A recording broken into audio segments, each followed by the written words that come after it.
Cricket అభిమానులకు full వినోదాన్ని అందించే ఐపీఎల్ కోసం ఫ్యాన్స్ అంతా ఎంతో ఆసక్తిగా ఎదురుచూస్తున్నారు. మార్చ్ 22 నుంచి ఐపీఎల్ ప్రారంభమవుతుందంటూ తాజాగా ఓ లేటెస్ట్ అప్డేట్ సైతం హల్చల్ చేస్తోంది. ఈ క్రమంలోనే ఢిల్లీ క్యాపిటల్స్ కెప్టెన్ రిషబ్ పంత్ గురించి అదిరిపోయే అప్డేట్ వచ్చింది. రానున్న ఐపీఎల్ సీజన్ లో పంత్ బరిలోకి దిగడం ఇప్పటికే ఫిక్స్ అయిన విషయం తెలిసిందే. ఐపీఎల్ 2024 మినీ వేలంలో కూడా పంత్ పాల్గొన్నాడు. ఇప్పుడు మరో లేటెస్ట్ అప్డేట్ కూడా వచ్చేసింది. 2022 డిసెంబర్లో రిషబ్ పంత్ యాక్సిడెంట్ కు గురైన విషయం తెలిసింది. ఢిల్లీ నుంచి జార్ఖండ్ లోని తన స్వగ్రామానికి వెళ్తున్న క్రమంలో పంత్ ప్రయాణిస్తున్న కారు ప్రమాదానికి గురైంది. ఆ సమయంలో పంతే డ్రైవింగ్ చేస్తున్నాడు. నిద్రమత్తులో జరిగిన ప్రమాదంలో కారు మొత్తం మంటల్లో కాలి బూడిదైంది. అదృష్టం కొద్దీ కారు నుంచి బయటపడిన పంత్ ప్రాణాలు కాపాడుకున్నాడు. లేదంటే అదే కారులో కాలి బూడిదయ్యేవాడు.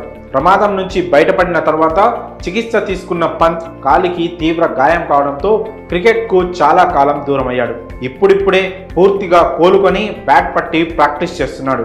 బెంగళూరులోని నేషనల్ క్రికెట్ అకాడమీలో రీహాబ్ అవుతున్నాడు. ఈ క్రమంలోనే ఐపీఎల్ 2024 సీజన్లో ఆడతానని ఇప్పటికే ఢిల్లీ క్యాపిటల్స్ కన్ఫర్మ్ చేసింది. కానీ ఢిల్లీ జట్టుకు పంత్ కెప్టెన్తో పాటు వికెట్ కీపర్గా కూడా ఉన్నాడు.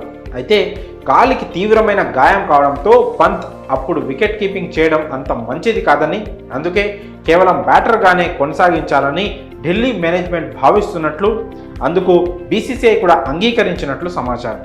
దీంతో ఐపీఎల్ 2024లో పంత్ కేవలం స్పెషలిస్ట్ బ్యాటర్గా మాత్రమే ఆడనున్నాడు. వికెట్ కీపర్గా మరో ప్లేయర్ను ఢిల్లీ బరిలోకి దింపనుంది. పంత్ కేవలం బ్యాటర్గా ఐపీఎల్